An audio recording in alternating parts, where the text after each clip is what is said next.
eu tive a experiência de visitar um campo de concentração, foi o Sachsenhausen, que fica perto de Berlim. Rapaz, e eu acho que eu tive outra conexão com esse filme por conta disso. Eu não sei se você já foi no campo de concentração, Hessel. Eu nunca fui. Eu fiquei em Berlim, eu só passei ali onde tinha os escritórios da Gestapo, enfim, algumas câmaras e presídios e tal, mas isso tudo dentro da cidade, eu não visitei. Dachau era mais perto, não fui também. Sei lá, eu acho que é muito bad vibes. Enfim, eu fiquei mais na cidade. Eu fui e eu confesso que eu fui ver um museu e eu saí impactado com tudo que estava dentro do campo de concentração, mas com o redor. E é isso por isso que eu coloco esse parêntese com relação ao filme aqui, porque quando eu saí do campo de concentração lá, obviamente super impactado, foi que eu percebi algo que eu não percebi na ida, que tem gente morando ao redor. As pessoas estão morando normalmente. As casas. Tinha uma mulher andando com seu cachorro. Sabe? Aí você pode dizer, PH, mas ressignifique tudo. Beleza, vai, ressignifica, ok. Mas é muito mórbido, cara. É muito estranho. Tem uma pessoa chegando ali com seu carrinho. Não tem ninguém preso lá no Sachsenhausen. Beleza, não tem mais ninguém preso. Mas foi lá onde se definiu todas as técnicas que foram utilizadas nos outros campos, porque lá era um campo modelo, né? Então... as experiências que se fazia primeiro lá no Sachsenhausen, é muito perto de Berlim ao mesmo tempo, o que não corrobora com a versão de que a maioria não sabia o que estava acontecendo. Pô, é muito difícil entender isso. E aí o que o Zona de Interesse faz é que não é difícil entender isso, é impossível entender que não se sabia o que estava acontecendo, não se entendia o que estava acontecendo.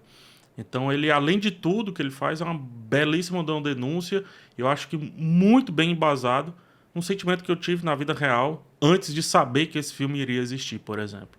Eu me senti exatamente naquele momento.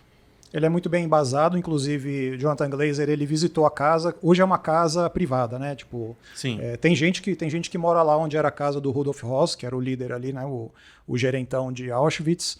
As pessoas ainda moram lá e ele tentou reconstituir a casa toda numa outra casa que ficava realmente do lado. Então ele vai para Auschwitz.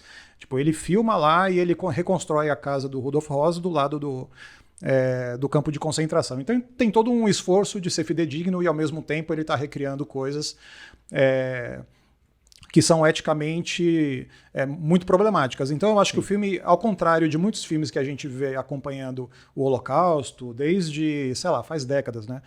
Muitos filmes que eles deixaram um pouco de se preocupar, principalmente com essa questão ética, e se preocupa principalmente com uma questão melodramática, ou então o heroísmo americano e tal. Então eu acho importante você retomar nesse discurso, você retomar o peso ético e o peso histórico do que aconteceu no Holocausto.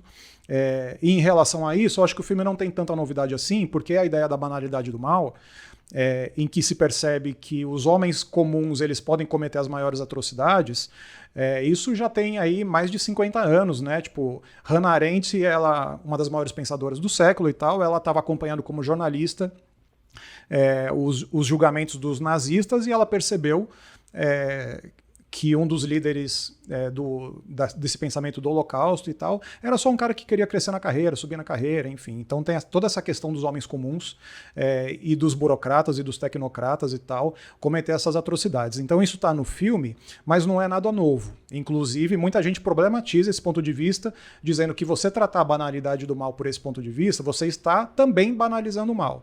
Então é importante mostrar o que acontece para que não se repita esse horror. Então eu acho que a grande questão que está em torno do filme, que inclusive pode ser muito discutido e muito criticado por conta disso, é que você tem que mostrar ou você não tem que mostrar. Então eu acho que esse é o grande ponto. Obviamente o Glazer escolhe não mostrar, assim como o Filho de Saul, que é o filme que ganhou o Oscar de filme estrangeiro em 2016, um filme húngaro que também não mostra. Então eu acho que não mostrar é o mal em si. O mal em si ele tá o nascedor do mal, onde reside o mal, as cabeças de onde ele está, mas mas não mostra o resultado disso, digamos assim. Ele mostra, mas está no extracampo, né? O extracampo é tudo que está fora do enquadramento. Então, no caso de O Filho de Saul, que é um filme húngaro que ganhou o Oscar, a câmera fica sempre presa junto com o protagonista. Então, você tem sempre a perspectiva dele. E aí, tudo que acontece também acontece só nos sons que estão em volta, inclusive dentro de câmara de gás, enfim. E aí o Jonathan Glazer faz a mesma escolha.